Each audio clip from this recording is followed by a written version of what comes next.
Assalamualaikum warahmatullahi wabarakatuh. Selamat pagi kepada Ibu dosen yang terhormat, Ibu Dewi Indah Susanti MPD sebagai pengampu mata kuliah rangkuman analisis bacaan ilmiah sastra. Semoga kita selalu dalam keadaan sehat sejahtera. Pada pertemuan kali ini, saya Sally Mulyani selaku moderator dan rekan-rekan kerja saya yaitu Ikhlas Hikmatiar, Yusna Yulianda, Husnul Khotimah, Riki Hermawan yang akan memaparkan materi unsur intrinsik novel Orang-Orang Biasa karya Andrea Hirata. Tema novel Orang-Orang Biasa memiliki tema tentang rasa kecewa terhadap realita pendidikan di Indonesia dan mengkritik pemerintah Indonesia yang dinilai belum peka terhadap kebutuhan masyarakat kecil. Tokoh dan penokohan: tokoh Dinah, Debut Awaludin, Handai Tolani, Salud, Tohirin, Rusip, Nihe, Junilah, Sobri, Honorun, Inspektur Abdul Rojani, dan Sersan P. Arabi. Baik, selanjutnya saya Ikhlas Hikmatiar akan memaparkan terkait penokohan. Pertama adalah Dinah. Dinah adalah seorang pedagang kaki lima yang menjual mainan anak-anak. Dinah memiliki sifat murah senyum, baik, naif, tegar, dan pesimis. Hal itu bisa kita temukan pada kutipan. Yang pertama, Dinah tergeser ke bangkuku belakang karena terlalu murah senyum sehingga jika ditanya guru persoalan apapun, dia hanya tersenyum. Jangankan memberi jawaban yang benar, memberi jawaban yang salah saja dia tidak bisa. Analisis. Pada kutipan ke-1 membuktikan bahwa Dinah adalah seorang yang naif dan pesimis. Kutipan kedua, hidup mereka yang sudah morat-marit semakin morat-marit setelah Dinah ditinggal suami. Tanpa suami, Dinah bak layangan teraju timpang, berjuang menyambung hidup. Halaman 29. Analisis. Pada kutipan kedua membuktikan bahwa Dinah merupakan orang yang tegar. Meski sudah ditinggal oleh suaminya, Dinah terus berjuang untuk menyambung hidupnya dan anak-anaknya. Ketiga, sejak kecil dulu, Dinah yang baik dan murah senyum sangat jarang tampak bersedih. Bahkan pontang-panting di uber-uber polisi Pamong Praja karena berjualan mainan anak-anak di sembarang tempat. Masih sempat-sempatnya dia tersenyum. Halaman 76. Analisis. Pada kutipan ketiga membuktikan Dinah adalah orang yang murah senyum dan baik karena meski dalam kesulitan sekalipun Dinah menyempatkan dirinya untuk tersenyum. Dari ketiga kutipan di atas menunjukkan bahwa tokoh Dinah memiliki sifat naif, pesimis, tegar, murah senyum, dan baik. Penokohan berikutnya adalah Debut Awaludin. Debut Awaludin adalah seorang pemilik kios buku di pasar dan merupakan otak dari rencana perampokan bank. Ia cerdas, berjiwa pemimpin, dan idealis. Hal itu bisa kita temukan pada kutipan sebagai berikut. Yang pertama, tak terima Debut melihat ketidakadilan di muka bumi ini. Mohon maklum, kawan. Debut itu orangnya memang idealis, mungkin karena dia anak seorang montir sepeda. Halaman 16. Analisis. Pada kutipan ke-1 ini membuktikan bahwa Debut adalah seorang yang idealis. Ia tidak suka melihat ketidakadilan. Kutipan kedua, rupanya Debut Awaludin itu sedikit banyak memang punya kualitas memimpin. Mungkin karena ibunya seorang penjual kue cucur. Dia mampu menyatukan anak-anak bangku belakang yang suka saling tuduh dan bertengkar sesama mereka. Halaman 17. Analisis. Pada kutipan kedua membuktikan bahwa Debut merupakan orang yang berjiwa pemimpin karena ia mampu menyatukan teman-temannya yang sering bertengkar. Kutipan ketiga, semua uang di dunia ini ada di bank. Anakmu harus masuk fakultas kedokteran itu. Apapun yang terjadi, seorang ibu rela memotong tangan demi anaknya. Hapus air matamu, Dinah. Siapkan dirimu baik-baik karena kita akan merampok bank itu. Halaman 79. Analisis. Pada kutipan ketiga membuktikan bahwa Debut adalah orang yang merencanakan perampokan bank untuk membantu anak Dinah masuk fakultas kedokteran. Dari ketiga kutipan di atas menunjukkan bahwa tokoh Debut Awwaluddin memiliki sifat idealis, berjiwa pemimpin, cerdas, dan juga merupakan otak dari perampokan bank. Penokohan berikutnya adalah Handai Tolani. Handai Tolani merupakan seorang penghayal yang suka berandai-andai dan sering mengeluarkan kata-kata mutiara. Handai Tolani bekerja sebagai motivator.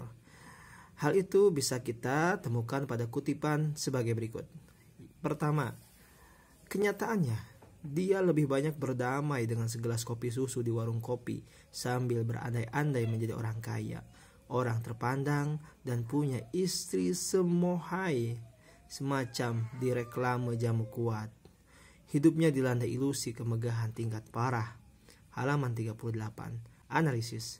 Pada kutipan ke-1 ini membuktikan bahwa Handai merupakan seorang yang sangat suka menghayal dan berandai-andai. 2. Sinar dapat membocorkan suara. Cara berpikir pembicara motivasi memang hanya dipahami oleh pembicara motivasi. Halaman 95. Analisis. Pada kutipan kedua membuktikan bahwa Handai merupakan seorang yang bekerja sebagai motivator. Kutipan ketiga. Hanya orang bodoh yang menuntut respek dari orang-orang bodoh, kata Handai. Halaman 133. Analisis. Pada kutipan ketiga membuktikan bahwa Handai suka berbicara dengan menggunakan kata-kata mutiara atau berbicara dengan cara pembicara motivator. Dari ketiga kutipan di atas menunjukkan bahwa tokoh Handai Tolani memiliki sikap yang suka berandai-andai. Ia bekerja sebagai motivator dan sering menggunakan kata-kata mutiara atau motivasi ketika berbicara. Penokohan berikutnya adalah Salut. Salut merupakan orang yang memiliki wajah yang sangat aneh, sehingga ia sering menjadi korban perundungan saat ia masih SMA. Meski memiliki wajah aneh, Salut memiliki sifat lembut dan baik. Hal tersebut bisa kita temukan pada kutipan sebagai berikut. Yang pertama, rupa Salut sendiri memang aneh. Dia masih kecil tetapi rambutnya banyak yang bolos. Alis mangkir, hidung tak hadir, dagu pun absen. Pipinya macam habis dipukuli kayak ramai karena maling jemuran. Giginya banyak mengalami semacam missing in action. Matanya bulat seperti gundu, mendalak-delik. Maka secara umum wajahnya lucu. Halaman 10. Analisis. Pada kutipan ke-1 mendeskripsikan bagaimana rupa Salut. Jadi dapat disimpulkan bahwa Salut itu unik, aneh, dan lucu. 2. Sebab diapakan saja, dipukuli, dipanas-panasi, diejek-ejek, dilempari, Salut diam saja macam asbak. Tak pernah sekalipun dia melawan. Hal itu justru membuat Bastardin dan Boron makin jengkel padanya. Halaman 20. Analisis. Pada kutipan kedua ini membuktikan bahwa Salut adalah korban perundungan. Meski sering dirundung, Salut hanya diam saja, tak melawan atau membalas perbuatan sang pelaku. Kutipan ketiga, lelaki dalam diri Salut adalah lelaki lembut yang baik hati. Halaman 20. Analisis. Pada kutipan ketiga membuktikan bahwa Salut merupakan seorang yang memiliki sifat yang lemah, lembut, dan baik hati. Dari ketiga kutipan di atas menunjukkan bahwa tokoh Salut memiliki wajah yang aneh dan unik. Wajah anehnya itu, Salut membuat ia sering menjadi korban perundungan. Meski selalu jadi korban perundungan, Salut tidak pernah melawannya karena ia merupakan lelaki lembut yang baik hati. Penokohan. Inspektur Abdul Jali merupakan seorang polisi yang jujur, bertanggung jawab, percaya diri, dan baik. Hal ini dapat dibuktikan dari beberapa kutipan dan novel. Yang pertama, bagi inspektur, penegak hukum yang tak beraksi ibarat pemain organ tunggal yang tak bisa membawakan lagu. Inspektur merasa dirinya dilahirkan ke dunia ini untuk selalu berteriak, "Angkat tangan, jangan bergerak." Analisis pada kutipan tersebut memperlihatkan bahwa inspektur merupakan orang yang percaya diri. Dia percaya bahwa dirinya dapat memberantas penjahat. Dia juga merasa bahwa dirinya dilahirkan ke dunia ini memang untuk menjadi seorang polisi. Kutipan yang kedua yaitu, hanya orang-orang yang ikhlas yang dapat melihat kemuliaan dari pekerjaannya sersan. Mereka yang tak melihat kemuliaan itu takkan pernah mencintai pekerjaannya. Menegakkan hukum adalah pekerjaan yang mulia sersan. Analisis pada kutipan kedua membuktikan bahwa inspektur adalah orang yang bijak. Menurutnya, orang-orang harus ikhlas dalam melaksanakan pekerjaannya agar dapat melihat kemuliaan dari pekerjaan itu. Kutipan yang ketiga yaitu, sepi di jembatan itu, tidak ada siapa-siapa. Tidak ada orang yang melihatnya menerima uang itu, dan ingat, dia tidak pernah meminta uang pada siapapun. Kedua alasan tersebut lebih dari cukup untuk membuat seorang aparat mengkhianati sumpah janjinya. Analisis pada kutipan ketiga menjelaskan bahwa inspektur menerima uang suap, akan tetapi inspektur tidak menerima uang tersebut. Sesulit apapun kehidupan inspektur, tak pernah meminta uang suap. Ia lebih memilih jujur daripada mengkhianati sumpah jabatannya. Dari sini juga dapat dilihat inspektur sangat bertanggung jawab pada kerjaannya. Alur. Novel orang-orang biasa memiliki alur maju yang memiliki 4 tahapan. Yang pertama, tahapan alur novel ini adalah tahapan perkenalan tokoh. Dimulai dari cerita masa SMA, 10 tokoh utama yang bodoh dan sering tertindas. Pada tahap ini dijabarkan dan diperkenalkan masing-masing peran dan karakternya. Tahapan kedua yaitu tahapan pemunculan konflik. Dimulai dari Aini, anak dari Dina, yang ingin kuliah fakultas kedokteran, akan tetapi kekurangan biaya. Kemudian 10 kawan itu merencanakan perampokan bank untuk membayar biaya pendaftaran kuliah Aini yang dipimpin oleh Debut, yang merupakan otak dari perencanaan perampokan tersebut. Tahapan ketiga yaitu tahapan konflik memuncak atau klimaks. Terjadi waktu rencana perampokan mereka dilakukan. Mereka berhasil merampok toko Batu Mulia. Perampokan bank memang direncanakan Debut untuk gagal. Sasaran perampokan sebenarnya adalah toko Batu Mulia. Perampokan bank hanyalah sebuah pengalihan. Tahapan yang keempat, tahapan alur novel ini adalah tahapan penyelesaian. 10 kawan tersebut berhasil menjebak Boron yang membantu toko Batu Mulia mencuci uang hasil korupsi uang rakyat. Kemudian mereka menyerahkan uang yang berhasil mereka curi tersebut kepada polisi. Latar tempat novel orang-orang biasa adalah di Pulau Belantik. Pulau Belantik digambarkan sebagai salah satu pulau kecil di tengah lautan yang penduduknya terdiri dari orang-orang Melayu naif dan terlihat jarang terjadi kejahatan. Di sini bisa dibuktikan dari beberapa kutipan. Yang pertama, Ligas di Gemilang, kasus perjudian, perampokan, prostitusi, dan narkoba. Tak terbilang banyaknya koruptor di sana. Seru, kini semua itu tinggal kenangan. Di Kabupaten Belantik tak ada kejahatan-kejahatan semacam itu. Kutipan yang kedua, Belantik yang aman, naib tanpa dosa. Nan di pulau kecil, jauh dari ibu kota. Tersilap dari linggar-bingar politik dan gosip-gosip infotainment, luput dari perhatian siapapun, sangat ideal untuk mencuci uang. Yang ketiga, hal lain yang dapat dialami inspektur adalah setelah perampokan itu, tiba-tiba Belantik menjadi berbeda. Di mata inspektur, kota itu ternyata tidaklah sionesen senaib yang diduganya selama ini, dan betapa penduduknya telah terlena dalam buai ilusi keamanan. Ketiga kutipan tersebut membuktikan bahwa tempat yang terjadi pada peristiwa dalam novel orang-orang biasa adalah kota belantik.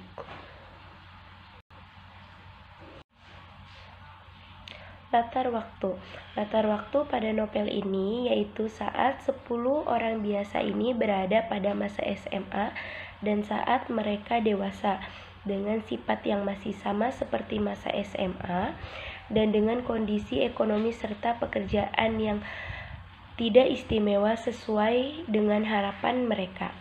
Ini dapat dibuktikan dari beberapa kutipan. Yang pertama, siang itu saat pulang sekolah tiba-tiba tak tahu dari mana Bastardin, Jamin, dan Tarif menghadang 10 sekawan. Gawat, Buron dan Badur juga bergabung dengan mereka. Maka mereka macam kawanan singa dan kawanan serigala bekerja sama mengepung ayam-ayam kampung. Analisis pada kutipan ke-1 yang menjelaskan salah satu kejadian pada masa SMA 10 kawanan tersebut. Dari kutipan yang kedua, kekompakan 10 sekawan ini ternyata hanya teriakan di mulut demi menguat-nguatkan nyali karena sesungguhnya mereka orang-orang yang penakut. Kenyataannya kecuali Dabut Awaluddin, tak ada yang berani melawan keberingasan para pembuli itu. Sejak kecil 10 sekawan itu adalah kawanan yang lemah, bodoh, selalu bertengkar, dan saling tuduh-menuduh. Hingga dewasa sekarang mereka tetap begitu. Selanjutnya, mungkin pula karena dulu waktu sekolah Dabut paling ideal dan punya inisiatif mengompakkan 10 murid pecundang itu. Meski usaha itu tidak berhasil, bahkan hingga dewasa sekarang, kawan-kawanannya itu masih selalu bertengkar, hina-menghina, tuduh-menuduh.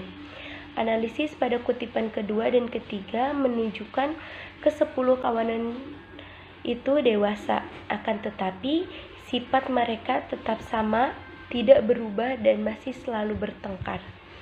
Dari ketiga kutipan di atas membuktikan bahwa latar waktu pada novel ini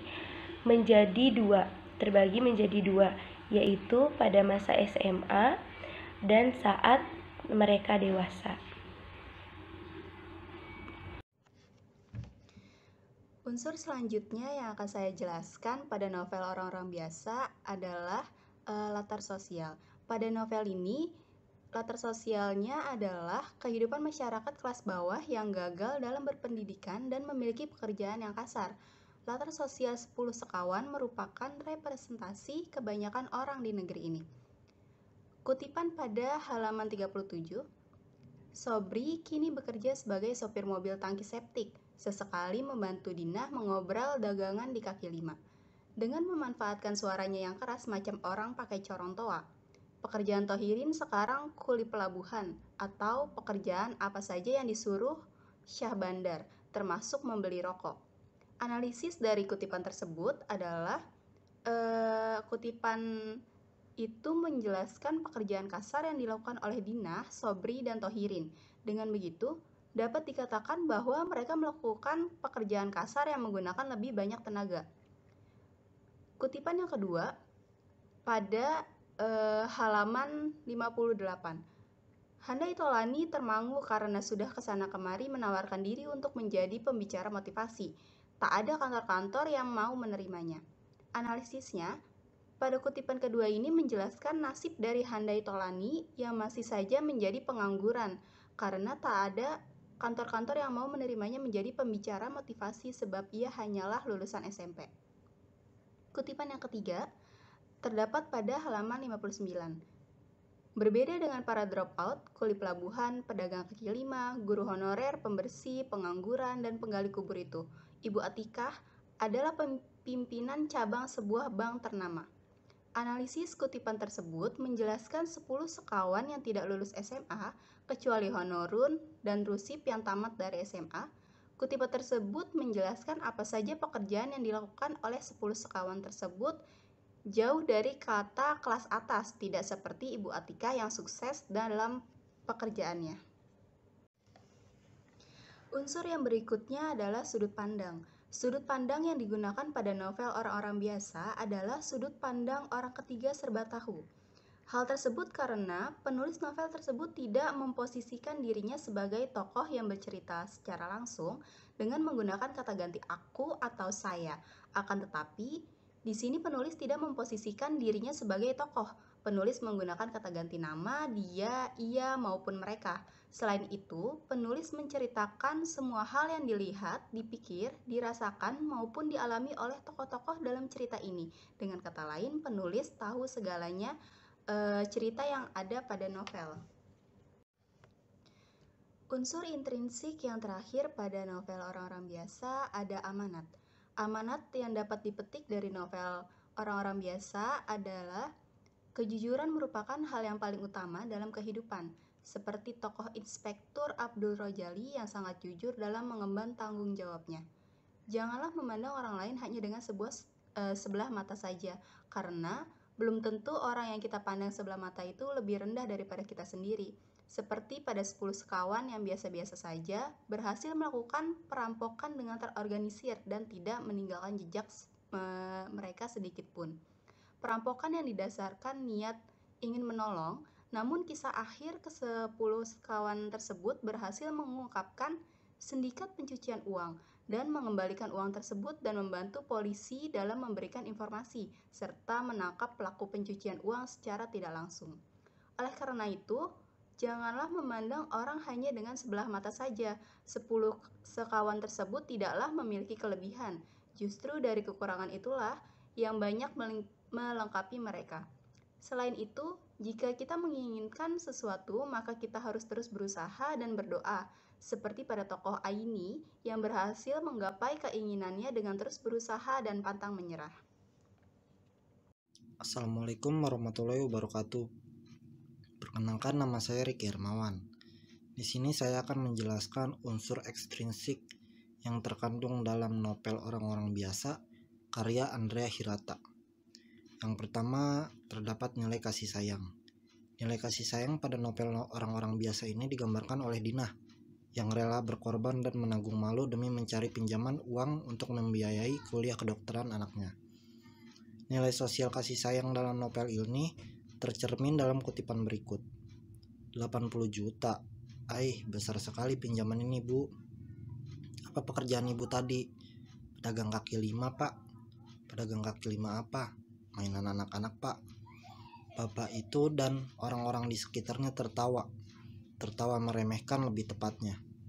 Dinah merasa malu, apa boleh buat, dia siap menanggung malu demi anaknya. Namun Dina bungkam. Diam 1000 bahasa. Begitu debut bilang bahwa jika Dinah ingin menguliahkan anaknya di Fakultas Kedokteran, tak ada cara lain selain merampok bank itu. Lalu debut mengatakan sesuatu yang membuat Dinah menjadi setuju untuk merampok bank itu. Dari kutipan tersebut dapat dilihat kasih sayang orang tua pada anaknya membuat mereka rela melakukan apa saja demi anaknya itu.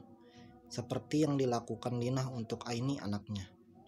Ia rela menanggung malu, meminjam uang di koperasi dan rela berkorban dengan melakukan perampokan demi membiayai anaknya itu kuliah di Fakultas Kedokteran. Yang kedua ada nilai tolong menolong. Nilai tolong menolong dalam novel Orang-orang Biasa ini digambarkan pada saat Sobri membantu Dinah mengobral dagangannya di kaki lima. Meski keadaannya ekonomi Sobri tak jauh berbeda dari Dinah, tapi melihat temannya itu yang kini menjadi ibu rumah tangga bagi keempat anaknya, dengan itu Sobri membantu Dinah sebisa yang ia lakukan. Hal tersebut terlihat pada kutipan berikut. Sobri kini bekerja sebagai sopir mobil tangki septik. Sesekali membantu Dinah mengobrol dagangan di kaki lima dengan memanfaatkan suaranya yang keras macam orang bicara pakai corong toa. Yang mengajukan dirinya untuk duduk di bangku belakang karena ia benci jika Bastardin dan Boron yang menindas 9 temannya yang duduk di bangku belakang, terutama Salut. Hal tersebut terlihat pada kutipan berikut.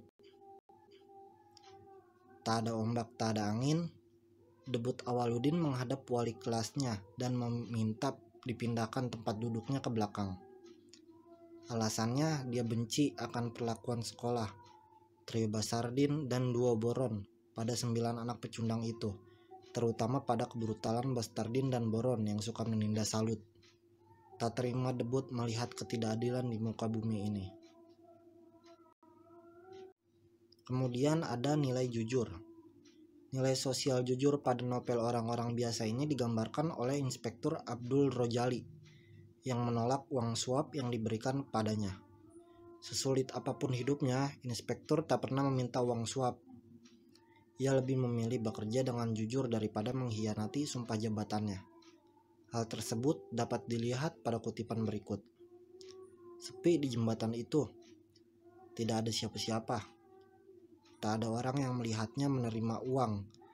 Dan ingat, dia tak pernah meminta uang pada siapapun. Kedua alasan itu selalu lebih dari cukup untuk membuat seorang aparat mengkhianati sumpah janjinya. Selanjutnya ada nilai keasrian hidup. Nilai kewajiban. Kewajiban yang tercermin pada novel orang-orang biasa ini digambarkan oleh Dinah sebagai orang tua tunggal bagi keempat anaknya. Karena ia ditinggal suaminya meninggal, Dinah memenuhi kewajiban untuk menghidupi keempat anaknya dengan berjualan mainan anak-anak di kaki lima. Hal tersebut dapat dilihat pada kutipan berikut. Episode berikutnya, dia menikah dengan pedagang kaki lima juga, sahabat masa kecilnya. Punya anak 4, lalu suaminya itu meninggal karena sakit dalam. Ayahnya juga kemudian meninggal karena sakit tua. Jungkir baliklah Dinah berdagang mainan di kaki lima demi menghidupi 4 anak. Kemudian ada nilai kerjasama.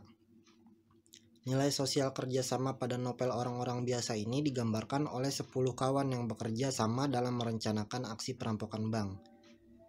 Yang pada akhirnya mereka merampok toko Batu Mulia yang menjadi tempat pencucian uang haram. Perampokan bank memang direncanakan untuk gagal. Sasaran perampokan sebenarnya adalah toko Batu Mulia. Perampokan bank hanyalah sebuah pengalihan. Berkat kerjasama itu mereka berhasil merampok dan tidak tertangkap polisi. Berkat perampokan yang mereka lakukan, mereka berhasil mengungkap sindikat pencucian uang yang terjadi di toko Batu Mulia dan berhasil membantu polisi menangkap orang tersebut dan mengembalikan uang yang sudah mereka curi secara rahasia pada polisi. Dengan kata lain, mereka berhasil merencanakan perampokan tersebut dengan matang berkat kerjasama mereka semua. Hal tersebut dapat dilihat pada kutipan berikut. Sebelum kutawarkan kesempatan merampok ini, kuingatkan kalian, kita tak pernah berurusan dengan hukum. Kita tak punya pengalaman mencuri, kita tak tahu cara menghadapi polisi. Jadi sangat mungkin kita tertangkap. Namun, kita akan berusaha supaya tidak tertangkap.